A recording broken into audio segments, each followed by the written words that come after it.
Hi, friends. Welcome to episode 350 of School Librarians United. I am your host, Amy Herman. This podcast is dedicated to the issues and challenges school librarians face every day. As a school librarian in my 19th year, I knew I wanted a podcast which addressed the nuts and bolts of running a successful library program. I don't claim to have the answers, but I hope that this is a platform to share resources and exchange ideas. Now is a perfect time to mention that all the ideas and opinions expressed in this podcast by myself, my interview guests, and listeners who reach out to the podcast are our own and do not reflect those of our school districts. When incorporating research, I always make sure to cite my sources. So whether you are a novice or a veteran school librarian, this podcast has something for you. I welcome you and all listeners to reach out with your feedback and episode suggestions. You can reach me on Facebook, on X, formerly known as Twitter. My handle is at LMS_United on Threads, and Instagram. You can find me at School Librarians United and on Blue Sky at SLU Podcast, or the email address schoollibrariansunited@gmail.com. If you include your mailing address, I'll be sure to send you a podcast sticker. And now for today's episode, Need to Weed, and my conversation with Elyse DeQuoy.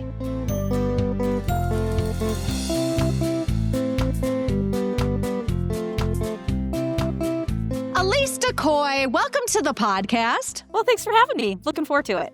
Well, I am grateful you're here. Please introduce yourself, tell us about the library grades you serve, and a little bit about your programs. Yeah, so I'm a librarian in Virginia. I'm a high school librarian, grades 9 through 12. We have about 1,400 students right now. Programs we offer, we love collaborating with our teachers. We really strive for a safe and welcoming space for our students. I do have to brag a little bit. This is my 4th year at this school, and our library circs are the highest they've ever been in the time I've been there. So, we're averaging, and I don't know if this is good or not, but I'm super proud of it. We're averaging about 40 to 50 checkouts a day. So I'll take that for a high school librarian. We've gotten more teachers in this year than we've ever had before, especially non-English teachers.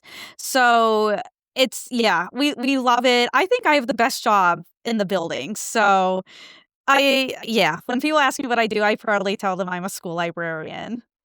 Oh, that's fantastic. I love hearing the kind of success from high school librarians because this is my 5th year, and I'll be honest, I came from 14 years of elementary, and it's just a different kind of routine. It's a different kind of day, and every day is different. And it's a little hard when you sit there and go, I'm measuring success in a very different way than I did when I was an elementary librarian. So, all right. I am so grateful for the presentation that you generously shared with us in today's show notes.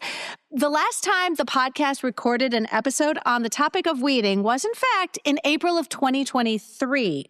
Fun fact, the very first episode of the podcast, which aired in August of 2018, a solo act, if I might say, was weeding. And I think that that's because one of the issues that for us, we're always ready to swap strategies and stories, but I also think that there's also room for a lot of self-doubt when we do something that is so radically unfamiliar to any other professional in our school.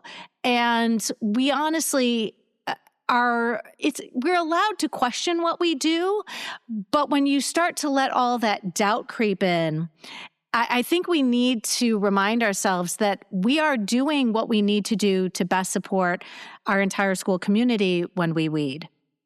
No, and I totally agree with you. I think weeding is one of those things where it's like, as librarians, we know we have to do it, but a lot of times it's the thing that gets pushed down the list.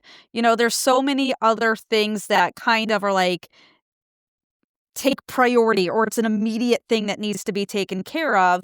And, and weeding's also one of those things, though, if you start letting it go too long, it just becomes so extremely overwhelming. And it can be, where do I even start?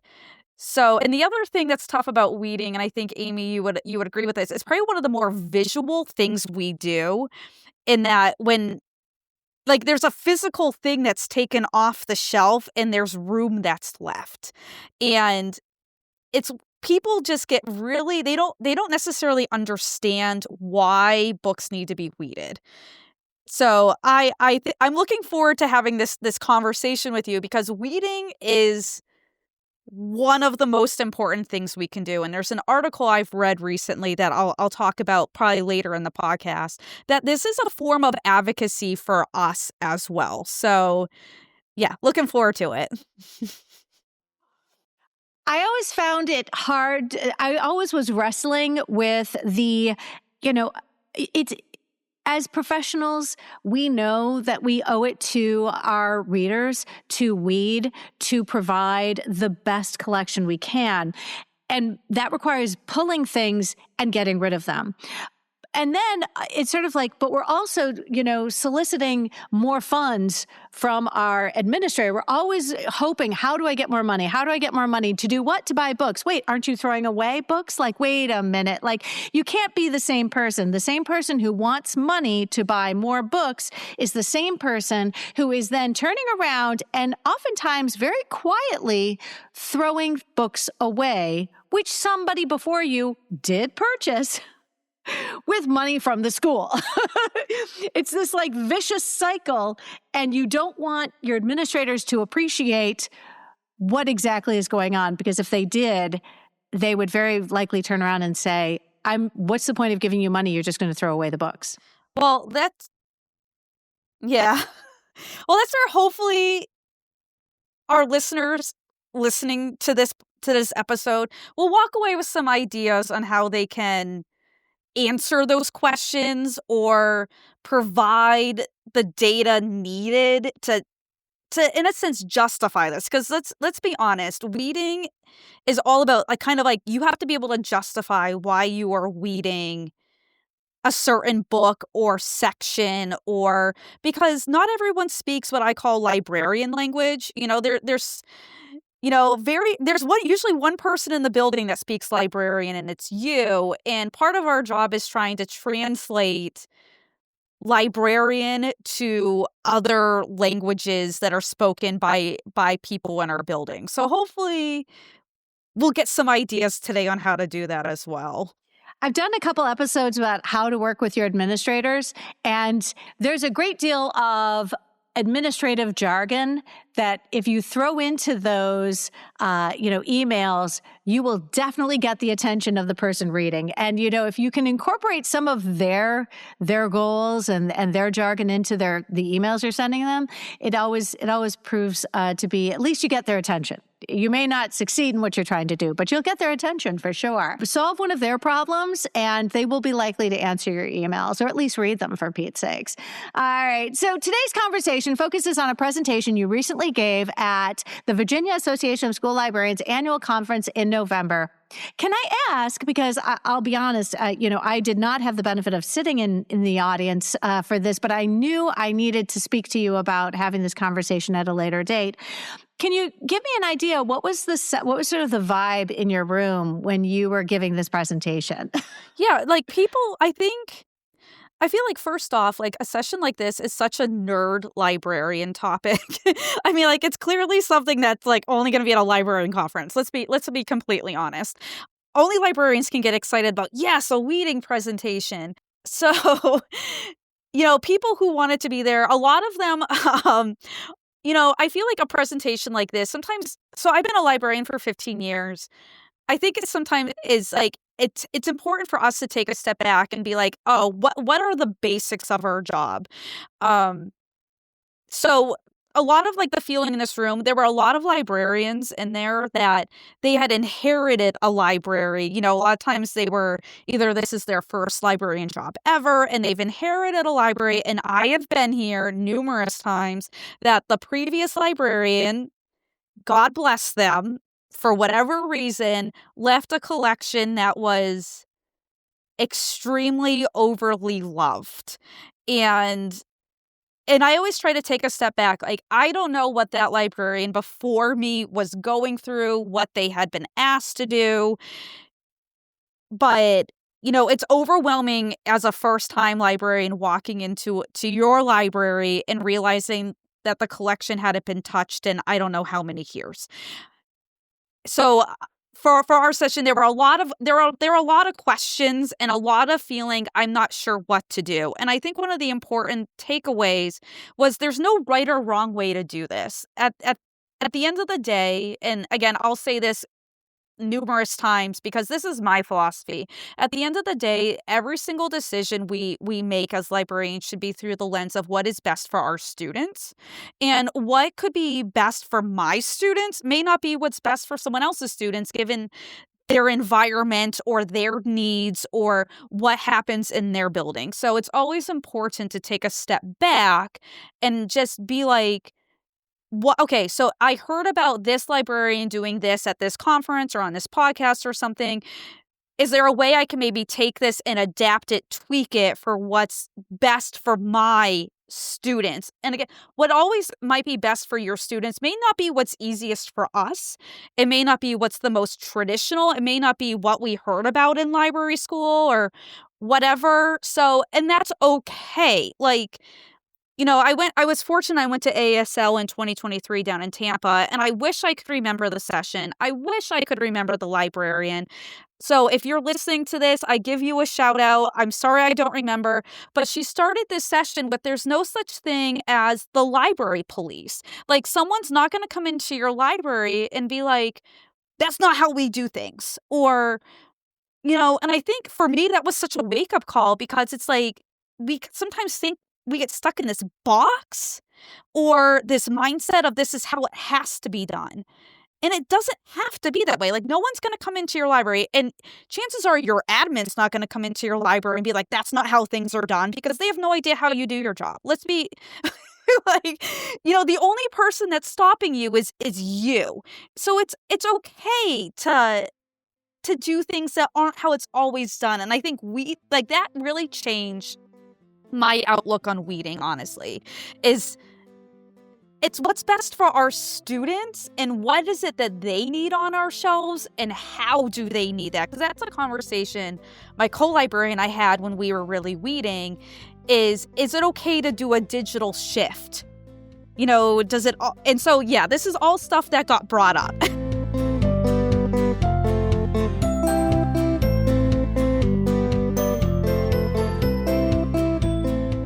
So I have to imagine you are in a school with more than 1,000 kids, because there are two of you. Because Virginia Math says that you get a librarian for every 1,000 kids. I am learning so much about Virginia. All right. So for every 1,000 kids, you get another librarian. Because I talked to a Virginia librarian with 900 kids, and they're by themselves. And it was like, oh, yeah, you guys need a couple more 100 kids in there. All right. So you mentioned library police.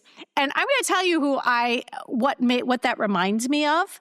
And friends, this is, and for any of you who are on Facebook library groups, it can get a little ugly because it is not unusual for librarians in their passion for the profession. Let's just tout this to passion. I am a passionate person about a lot of things. And I will be passionate to the point where I might offend you by having a strong opinion. And when I think of library police, I am not concerned about my administrators. I am concerned about the peers I have yet to meet who are happy to wield whatever opinion is about what I do, and irrespective of the circumstances that you are working in, because the circumstances that we are working in always dictate what we are and aren't able to do.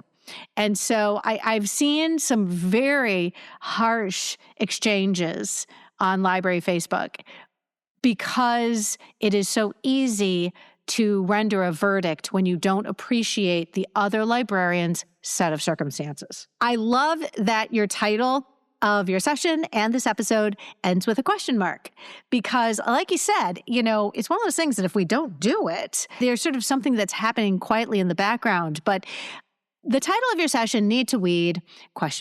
Offers an important question, which I feel quite strongly always is a resounding yes. Like, as somebody who's been doing this as long as you have, as long as I have, the answer is always yes. The degree to which you are weeding, I see weeding as something that is constantly happening in the background. And because it was something that we quietly do and we don't really broadcast this as much, depending on the support that we might. Oftentimes, this is something that happens quietly because we do not want to raise uninvited inquiry from people who would not fully appreciate why this is necessary.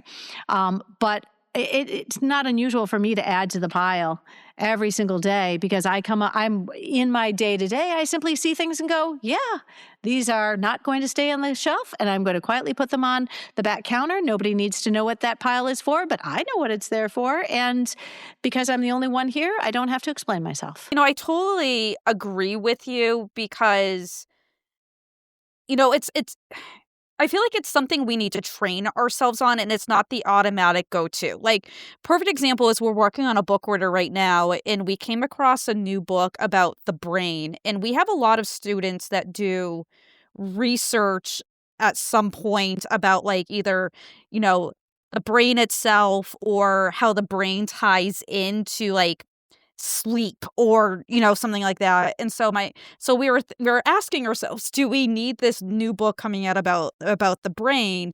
And I was like, I'm sure there's something over there that we can weed.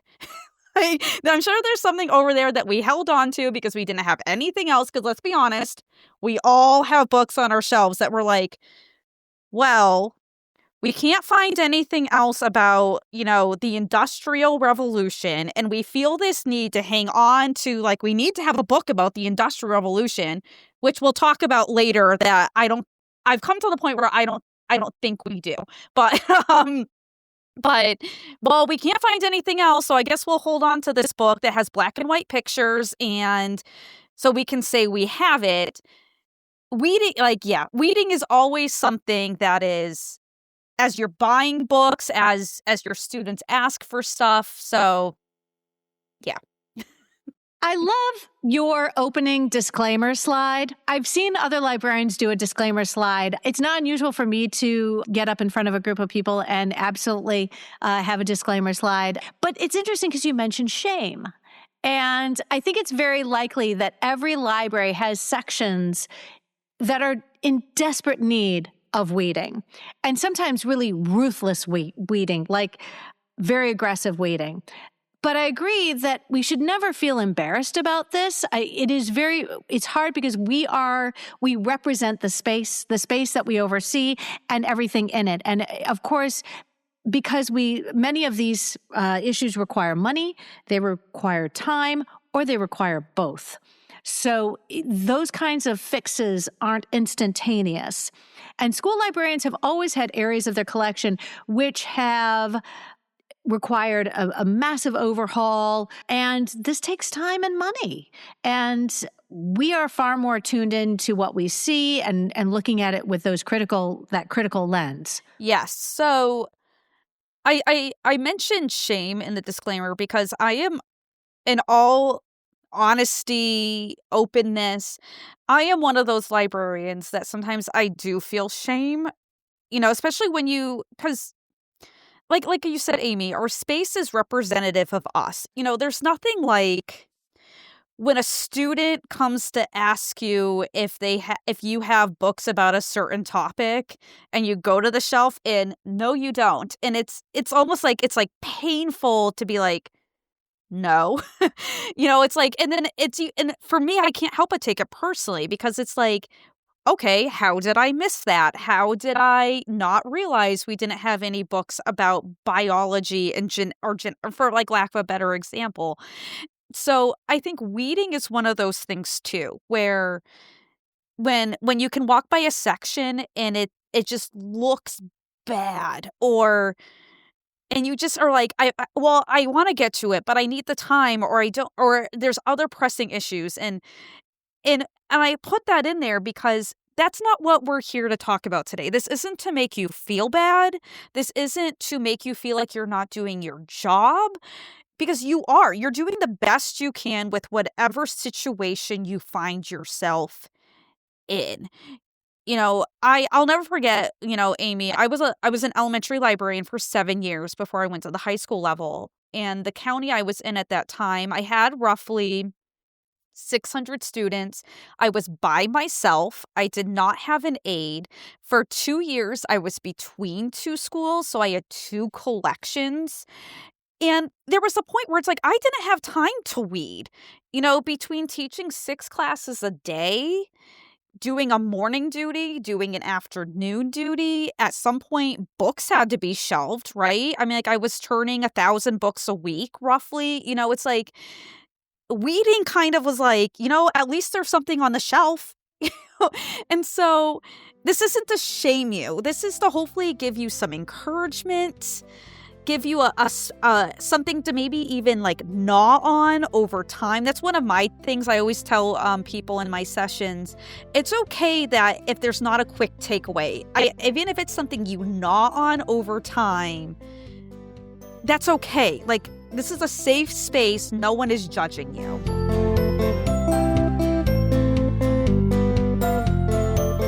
Well, and I do think it's one of those things that those of us who are lucky to work with another librarian, you have that absolution. You have this opportunity to really work through some of those challenges together and feel validated in what you decide to do. And it's oftentimes a compromise between your priorities, and that would be lovely. But I appreciate, yes, as somebody who also taught elementary, and I traveled. I remember the first question we asked was, well, which administrator is evaluating us and which library am I weeding? And we needed to know those two things because when we covered multiple libraries, we had to make sure that we knew, who did we report to and which library am I taking care of? I always love before and after pictures. You included some before and after pictures of in your presentation, but it was of a public library. Did you get to work in a public library? So let me explain first off why we have pictures of a public library. So, and this will come up. Part of the reason why we did such a heavy weed at my school was because we were going through a renovation while school was taking place. Like, the whole school was being renovated over the course of 3 years. So we really had to weed our collection for the new space we were moving into. Because of that, we didn't get to really do before and after pictures because the space we moved into was completely different. Like, I'm talking like our old space had like the 6 tall bookshelves, like that were not ADA compliant at all. And we moved into a space that now has like the 3 bookshelves. So like when we thought about doing before and after pictures, we really couldn't. Like, there was no way to be like, oh, look at what we started with and look at what we did after type deal. So I have a part-time job that I work at our public library in our youth services department. So our adult services just started a crazy weed of their nonfiction. So I was like, you know what? I asked permission and I was like, again, not to shame you, but to show examples. And so that is our public library going through their current weed. And that, for me, at least, I felt like it's the same shelves, it's the same space. And it was so overwhelming in such a good way that it was such a perfect example of like I think some of the section were like the cookbook sections and the craft sections. And I remember going back there and being overwhelmed. And I'm a librarian. Like, I'm not like, a patron going back there looking for books on how to bake brownies. Like, so I just think I love a visual representation of like what weeding can really do. Now, I'm not saying it has to be that dramatic, but it makes a huge difference. Like, if you as the librarian are overwhelmed, imagine what your student is feeling. And they're just looking for like the book their teacher tells them they have to read. And if they, and so yes, so I did not weed that section. We had some awesome public librarians that did, but it was the perfect opportunity for a visual representation because I didn't get to have that in my own space. So now's the time when we realize there is another episode out there that needs to happen, and that is called side hustle. That is when you have librarians who have a side hustle that is in another library.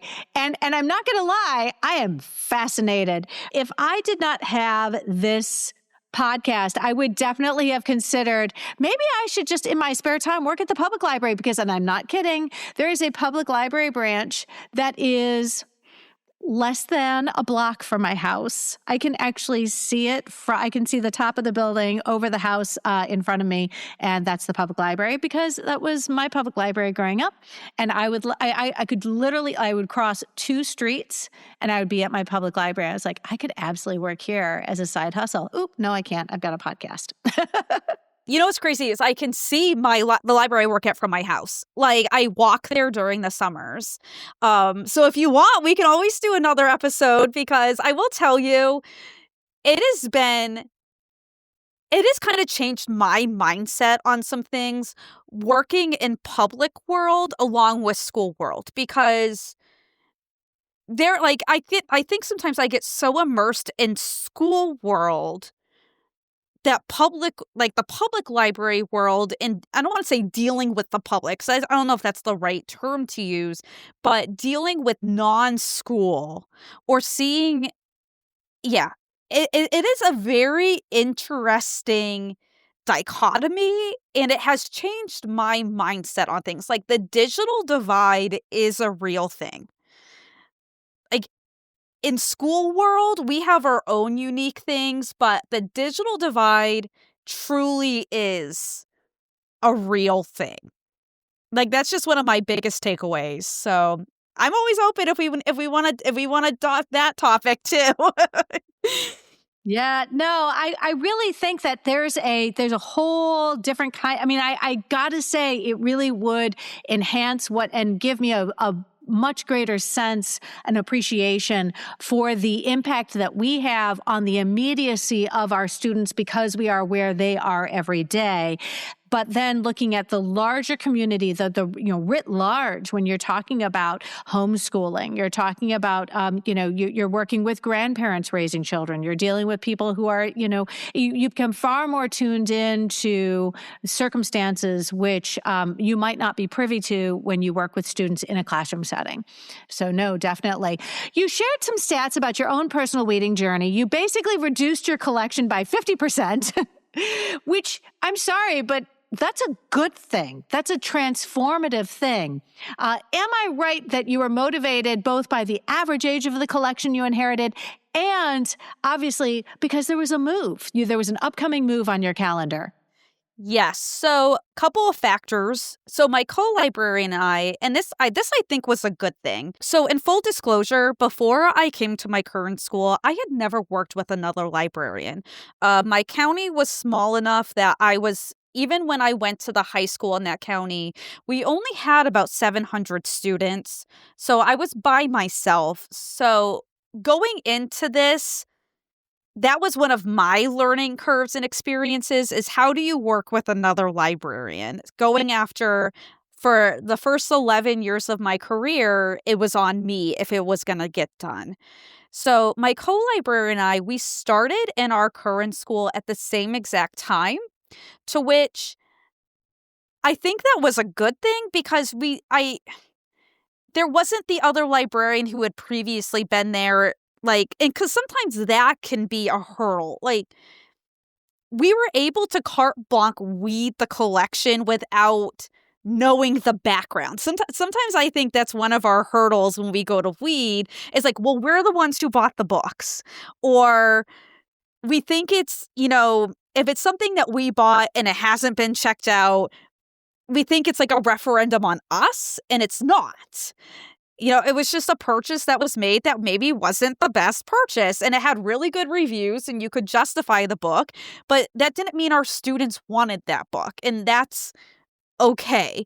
So I think, coming in, us fresh, we inherited a collection that was, out of the 22 schools in our county, was the oldest in the county at the time. The average copyright age was 1998. And keep in mind, we came in 2022.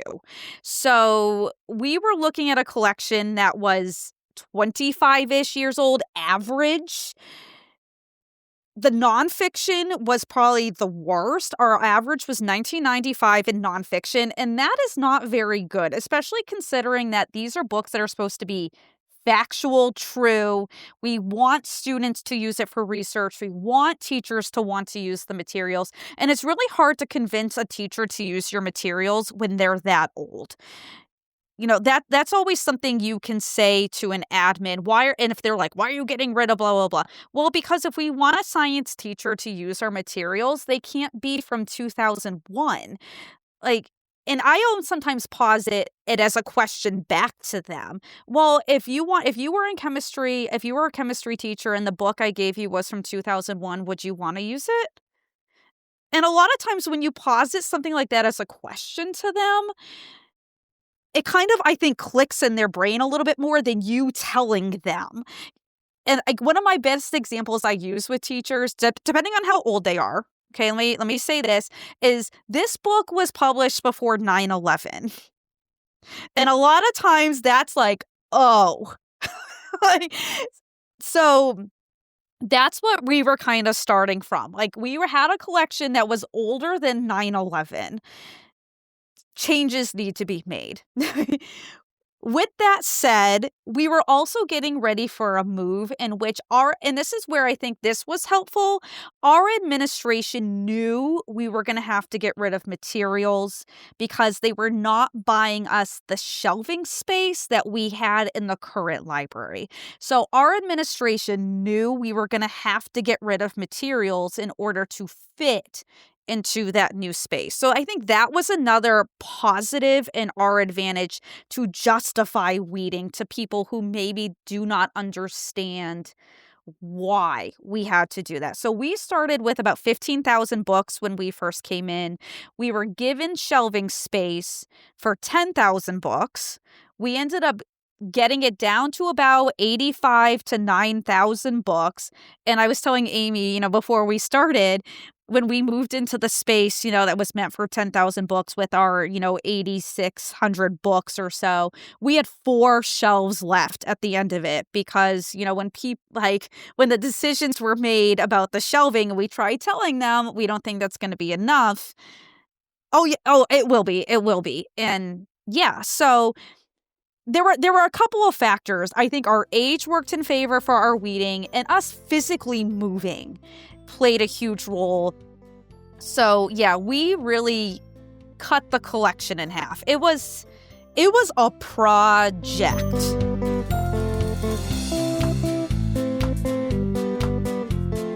I'm glad that you mentioned nonfiction because nonfiction is really that really will bring down the average age of your collection if you don't separate, this is the average age of my fiction, this is the average age of my nonfiction.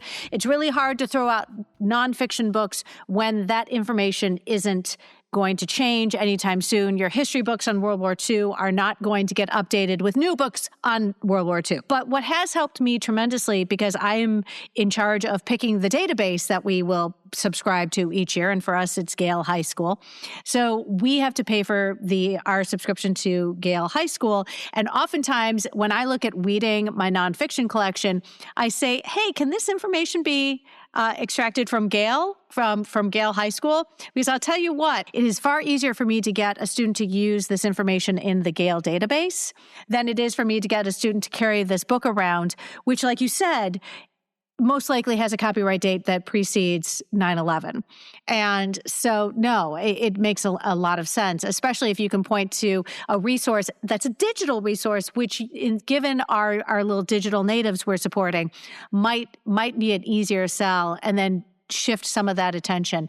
Obviously, it's different at the elementary level, but even so, at the elementary level, there are robust databases that are designed for our younger patrons. And I absolutely love moving them into that space because there is an enthusiasm and an accessibility that many of our students, especially if they are with our younger students is really just, especially you can throw in that bilingual, you can get accessibility features, which aren't obviously built into our print collections. So, all right, I love that your district statement regarding weeding really absolves you and all the librarians in your district of any sort of unwelcome scrutiny on the part of your building teachers, the administration, and oh, by the way, the public writ large. What a relief to have a strong policy at the district level stating that you have responsibilities and a criteria for weeding the collection. It gives you permission to do your job without having this need to do it quietly without raising uninvited inquiry from people who just feel they need to tell you how to do your job. Yes. So our district statement, and it was really taken from work by American Library Association. This district policy has been in place for a couple of years now in terms of weeding.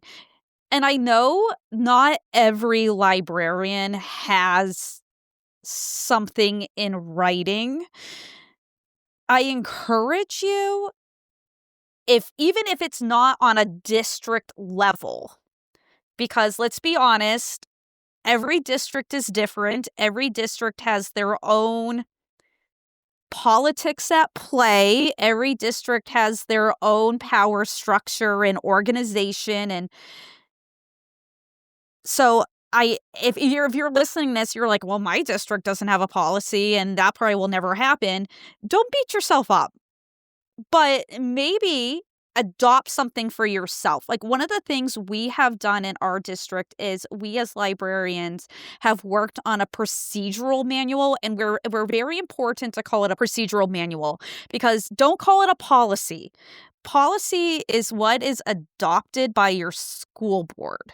Okay, by calling it a procedure, it is something that you as librarians or the individual is saying, this is how I do my job. So please don't call it a policy. I don't want you to get in trouble for that. But a procedural manual is something that we have done. And it's basically like a packet. I think ours is about 40, 50 pages. And it's like how we do our job and why we do our job. And weeding is something that we have in there, and it's something that you could include as well. And it's basically like, why do we do weeding? What are the criteria we use for weeding? And that way it's something you can fall back on if there are questions, even if your district doesn't have a policy. Like, we're fortunate that we do have a policy. Like, the statement regarding weeding that's in the presentation is our district's policy. Our school board has adopted that so, but I encourage you, if you don't have something like that, or even if you do, consider doing a procedure manual if you don't already have something, or if you do have something, maybe it needs to be updated. I know it's one of those things like weeding where it's like, oh, we think we're done, we're going to put it off to the side and check that off the box, right? And not quite so fast. I'm not saying it has to be something that's updated on a weekly basis, but even if it's a 6-month review. So if there's something if there's one thing you take away from this, maybe consider having a procedure manual. There's tons of examples out there. You can even email me. My email will be in the notes, and we can share ours with you, so you're not feeling you have to start from scratch. Another thing that I have been embracing that maybe could be useful is I've been embracing the world of Google Gemini a little bit more and like working smarter, not harder. So if you don't have a place, where to really start, that might be a good option. But again, even if you don't have a district policy like we do, at least have something in writing for you personally on the librarian level. I love this. And I will be perfectly honest, friends. I have multiple episodes on weeding. Having a procedural manual has never come up in conversation. So this is huge. This is absolutely huge. I am so grateful. It reminds me that my culmination, one of my library classes I took in graduate school, the sort of end of the sort of culminating assignment that we did at the very end, and this is decades before we had ChatGPT, was to create or assemble in a binder what would be, because none of us were working in libraries. We were all classroom teachers at that point. What would be if you had to walk in and interview and start tomorrow in a library, show us that procedural manual as assembled from evidence that you can find on the internet or samples that you can find in other libraries. In this case, I love that distinction because it absolves you of the expectation that this has to be approved by your board. And I have yet to meet a school district that can turn those things around as quickly as oftentimes is needed. So this is something you can do for yourself, irrespective of the board policy, which provides a easy way to, especially if your administration calls upon you to provide some justification to create some sort of procedural manual, which absolutely has not been approved by the board. And that's fine because, as you know, anytime you need something to get approved by the board, that is sort of that hornet's nest that you are literally involving yourself with. So no, I think that this is a great way to certainly, CYA, a nice little CYA. And allow the fact that while it is not board approved, it is also in there in print for your administrators to peruse and then move on from there.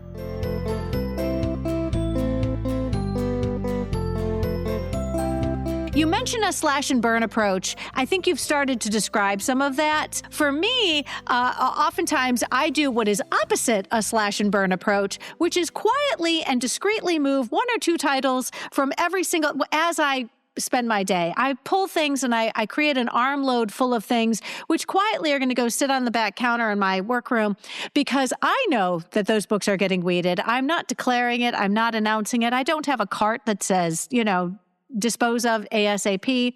But slash and burn, I don't think you can quietly do that. I think a slash and burn approach will get somebody's going to notice that you're doing this. Yeah, so a slash and burn approach, there might be a more official term for this. This is what we called it. So let me just explain what it is. And then maybe there is, again, like someone will be like, no, that's called this. And be like, okay. So we had to come to terms with this. I will tell you this. This was not an easy decision.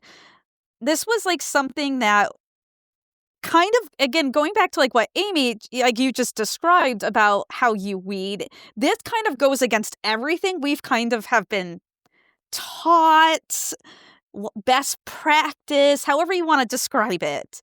And this was like basically we gutted our collection, and it wasn't done quietly. It wasn't done because we knew we were going to have this money flowing in to replace stuff we were getting rid of. Like, we were basically saying we need to redo the entire collection, and we know we're not going to have the money to get it, filled, like fill all the holes. We knew, but it was something that needed to be done, and it was obvious. Like, we were talking, like we took whole sections and they were cut in half. Like, we weeded 50% of the books.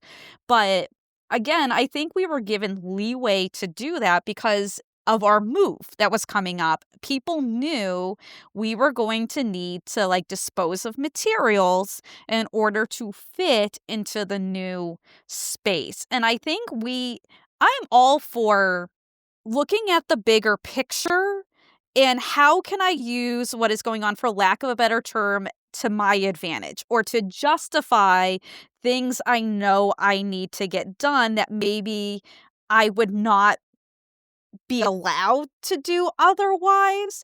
And so we really used our move to our advantage in that, one, we knew we were going to have to get rid of materials because we knew we were not going to have the space. And two, moving into a brand new library, you want it to look nice. And that required us getting rid of books that maybe didn't look as nice. Like, I'll never forget, like one day very rarely am I in a mood, and I was in a mood one day. I don't know what happened. Something happened, and I was just like, I took a cart and I took all the nonfiction books off the shelf that did not have a cover. Because we had almost 400 nonfiction books on our shelves that didn't have a cover. And I'm sorry, students are not going to check out books that don't have a cover. Let's be completely honest. And it was one of those where it was like, why are these on our shelves? Students are not going to look at them because they don't have a cover. So I just put them all on carts and we just like got rid of them. I was in a mood one day and and sometimes maybe this is the best way to weed, like angry weeding. I don't know, because I was just like, I was just like, I need to take out this out on something. I don't know. So I took a cart and I started just going through our nonfiction, and I only took books. Like I didn't have a printout. I didn't do any data collect, nothing. I went through our shelves and I took all the books that didn't have a cover. This is how old the collection was. We had books that had that old school, when they sent books out to be rebound. I know there are going to be people listening to this that have no idea what I'm talking about, but we had tons of books like that. And I just took all those off the shelf.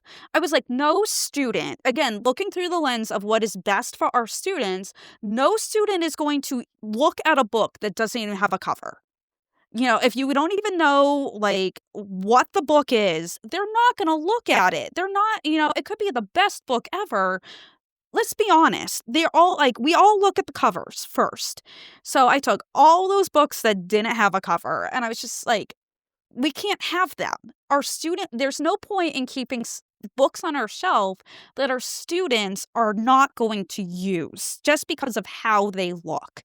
So that got rid of 400 books right there. Can I just confirm, because I think I know, and oftentimes the cover is a sort of, it's like a pumpkin orange or a green, and it's canvas. And am I correct that on the spine, they would take a stylus and sort of write, they would use foil. All I can imagine is this was a metal, a hot metal stylus, and you would write the call number on the canvas spine directly. And this harkens back to my very first library I ever had. And I called that pull the ugly book off the shelf strategy, because the only indication you had of what this book was the stylus that had the title written at or not even the title, it was just the call number at the bottom, and it was a canvas cover. It was usually green or orange, and my God, it was I felt like a time warp. It felt like a time warp. I was reaching and touching history that had been on the shelves from I'm going to say 70s and 80s. And, in the 80s, we didn't know any better. And I'm telling you right now, it's 2026. We know better. So, yes, no, I completely can identify, and I'm dating myself, but I'm also dating the libraries that I walked into in my very first library that I oversaw.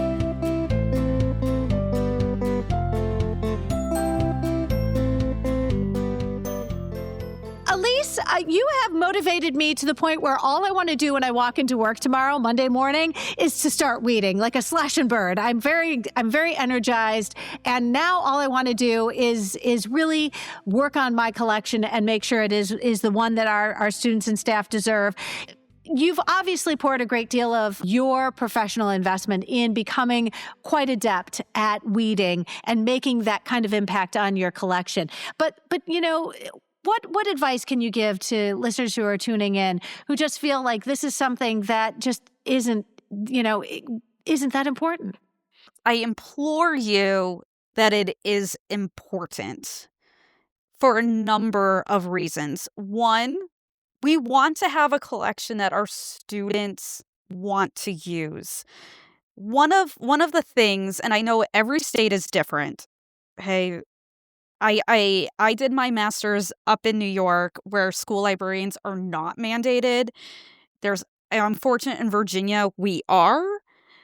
But one of the things I always remember is what can you do to make yourself like indispensable? And your collection is one of those things. If students are using your collection and using your library, can they imagine you not there? And having an up-to-date collection does that. There's an awesome article, and I'll have Amy put it in the notes if you haven't seen it. It's called Leading Through the Stacks, and it was through Knowledge Quest, and it was by Jennifer Sturge. It came out in August of this year. And one of the things I took away from it was our collection is an advocacy piece. And that kind of changed how I looked at my collection. So weeding has to do with that.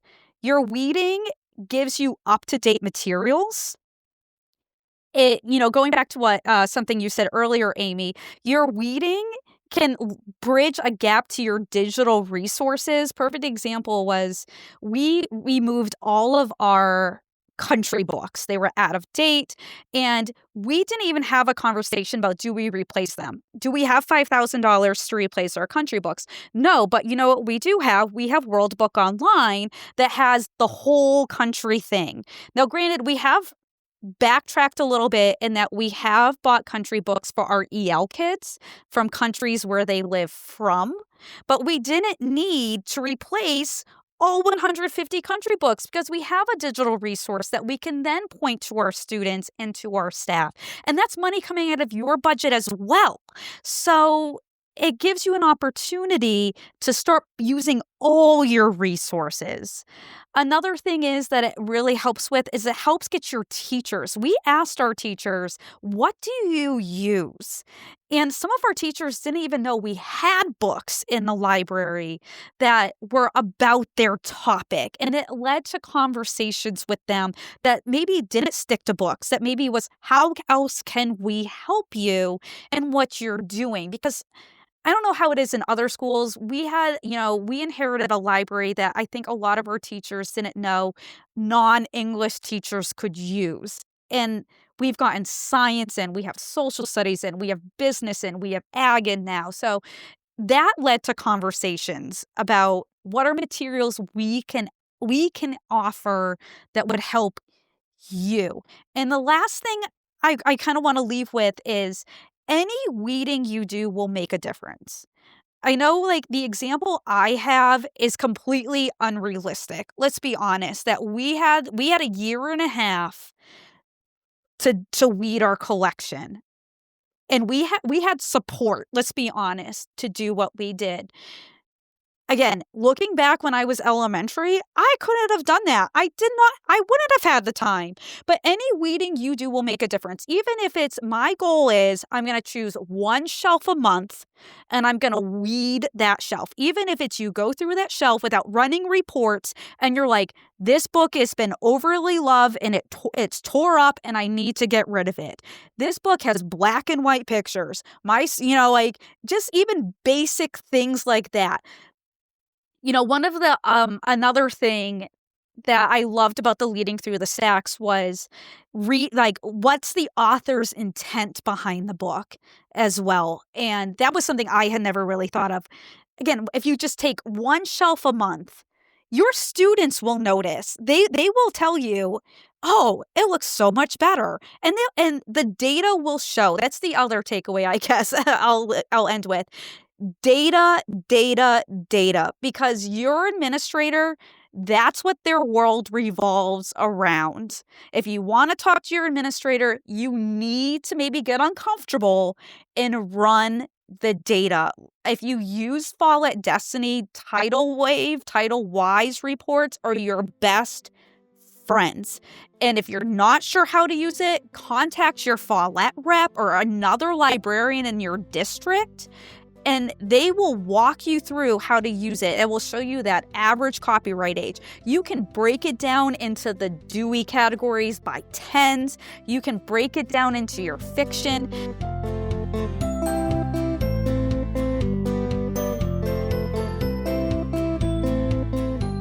And the other thing I implore you is to look at your circ data. And that for me was probably our greatest takeaway, and I'm gonna brag here. I have our circ data.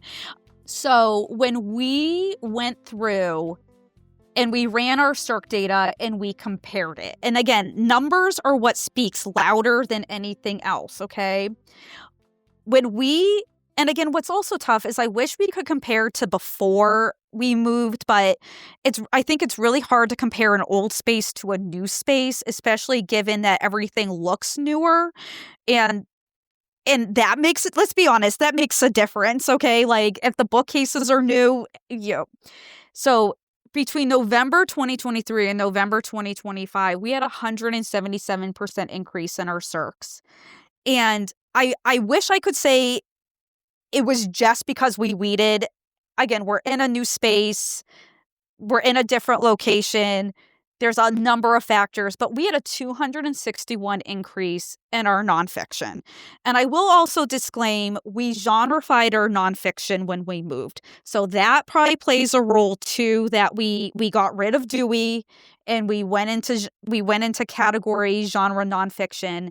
But we wouldn't have been able to do that if we didn't weed as well. So numbers make the biggest difference, especially when you're talking to your admin. And it's almost like, this is why we did this. Yeah. Keep track of your data. And that's where, again, if you use whatever system you use, there are tools available to help you with that. If you don't know how to use them, you need to learn how to use them. And that's also where Google Gemini can come in helpful, because I will say, my personal opinion, using Fall at Destiny, their question mark help things usually do nothing to help you. So I have really found that using Google Gemini to be like, I'm trying to do this on Fall at Destiny, how do I do it? Actually does a lot of answers for me. So yeah. Okay, so it would never occur to me to ask AI how to solve a Follett issue, but I'm going to try now, definitely. Friends, I'll be sure to include a link to all of the resources that Elyse has so generously shared. We are obviously going to include the links to the Leading Through the Stacks by Jennifer Sturgis. We're also going to make sure to include the episode Ditching Dewey with Kelsey Bogan. And, that's important too, because Ditching Dewey is that I appreciate a lot of that hand-holding and explaining that, because for some of us that really does transform the collection as well.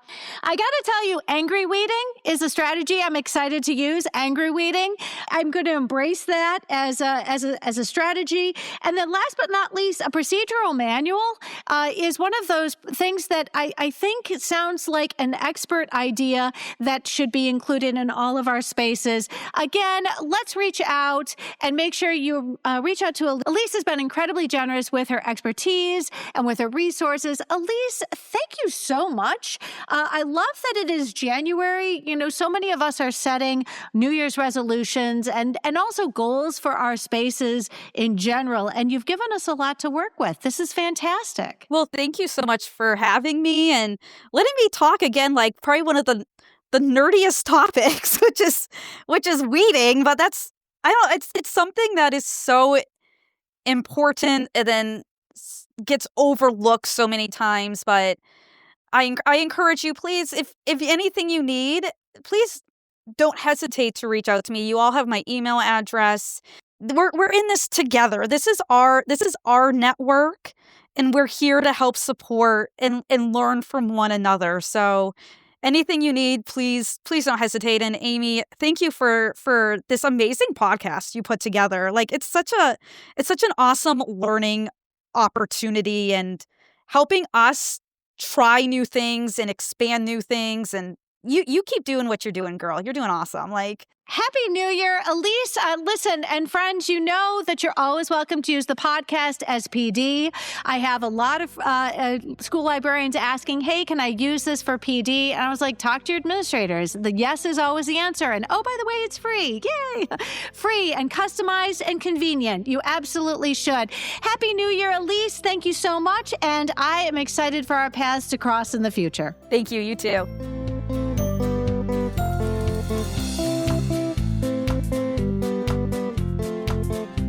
Friends, if you found this episode helpful, please share it out with your team, your PLN, and on social media. Be sure to follow on your favorite podcatcher so you'll never miss an episode.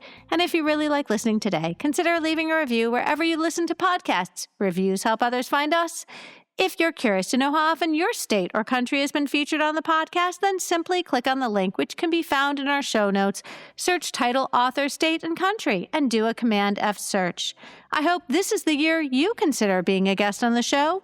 Please visit the FAQs in every episode, and you'll realize just how easy it is.